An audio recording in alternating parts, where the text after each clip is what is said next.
Okay, we've all been there, right? That moment where you hear your own voice and you just don't recognize the person speaking.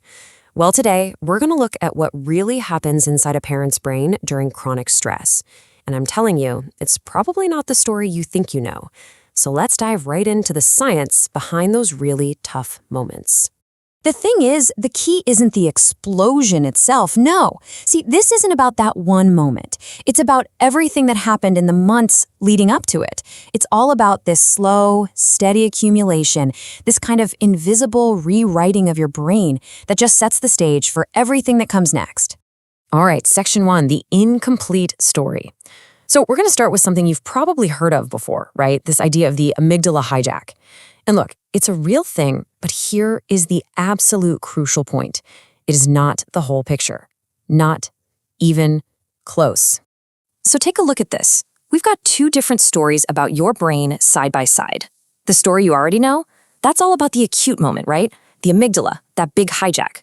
But the missing piece, the part that honestly explains so much more, that's about the months before. It's about the prefrontal cortex. And it's not a hijack, it's an erosion. Okay, so let's dig into that idea a little more. Section 2, your brain on chronic stress. We're talking about the slow rewriting of your brain's CEO.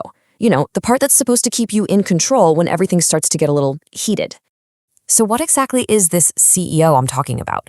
Well, it's your prefrontal cortex, or PFC for short. I want you to think of it as the part of your brain that handles regulation, perspective, and impulse control. It's the grown-up in the room. Basically, it's the part that's supposed to step in and stop that hijack before it even gets started.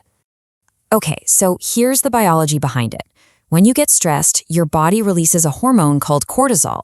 Now, in short bursts, for a real threat, super helpful. But when that stress is chronic, when cortisol just stays high day after day, it actually starts to damage the PFC. It degrades its ability to regulate your emotions. So the very tool you need to stay calm is being weakened by the chronic pressure you're living with. It's a tough cycle. And I love this metaphor. It just illustrates the difference so perfectly. That acute hijack, that's the wave crashing onto the beach. It's big, it's loud, it's dramatic. But chronic stress? That's what happens to the shoreline itself after months and years of being battered by those waves. The entire landscape changes. Okay, on to section 3, the 6 p.m. depletion curve. Let's get really specific here, because if you've ever felt like things just fall apart at the end of the day, you're not imagining it. Your hardest moments, they're not random. There is a very real biological reason they tend to happen right around dinner time. Just take a look at this chart.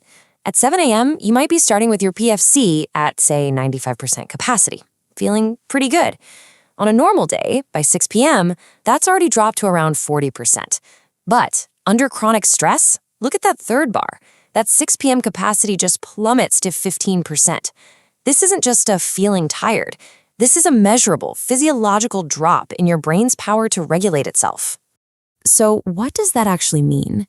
It means by the time evening rolls around, with dinner and homework and bedtime and all the little fires you have to put out, you're not just running on low. No, you are running on what's left after low. You are literally operating on fumes. So when that one last thing happens, the spilled milk, the sudden tantrum, and you finally snap, it's because of this simple biological fact. You didn't run out of love. You ran out of prefrontal cortex. And this right here, this brings us to the absolute heart of it. Section 4, depletion, not defect. This is where we talk about reclassifying those hard moments and really, truly changing how you see yourself. Think about it. In the aftermath of one of those moments, what's the question that just echoes in your head? For so many of us, it's some version of that awful, painful thought. What is wrong with me? But here's the turn. That question, the one that causes so much pain, so much shame, it's the wrong question. Because this biological understanding we've just walked through, it gives us a much more powerful and frankly, more compassionate question to ask. Instead of, what's wrong with me? We get to ask, what does my nervous system need right now? And this right here, this is the fundamental reframe. We are moving away from that old, painful story, the one that says this is a character flaw, a moral verdict, a personal failure, and we're moving toward a new reality, one that says, no, this is a physiological state. This is a biological variable. This is a depleted baseline. Okay, but the big question is, does just knowing this stuff actually help? Does it make a difference? Absolutely. And that's section 5, the biology of change. Let's look at how this new understanding isn't just a nice idea. It's the first real step toward healing and actually doing things differently. So, let's look at the old way. It traps you in this thing we can call a shame spiral. So, step 1, the reactive moment happens. Step 2, you immediately feel shame because you think it's some kind of character flaw. Step 3, that shame actually keeps your nervous system fired up, which just extends the depletion. And the result? Step 4, you have even fewer resources for the next day. It's this downward spiral that literally costs you energy. But now, look at the new way. This creates a recovery cycle. Step 1, the reactive moment happens, same as before. But step 2, you recognize it for what it is, depletion, not a defect. This is huge, because step 3, that shortens the shame spiral, and that creates real physiological recovery time. And step 4, your nervous system actually uses that time to rebuild capacity. You start the next day stronger, not weaker. So really, the most crucial point is this. That gap, the one between knowing how you want to parent and actually being able to do it in a tough moment, that is not a character gap. It has never, ever been a character gap. It is a capacity gap. And capacity is a biological thing, not a moral one. I'm going to say it one more time because this idea honestly changes everything. At 6 p.m., you did not run out of love. You ran out of prefrontal cortex. That's not a broken brain you're dealing with. It's a depleted one. And those are two very, very different things.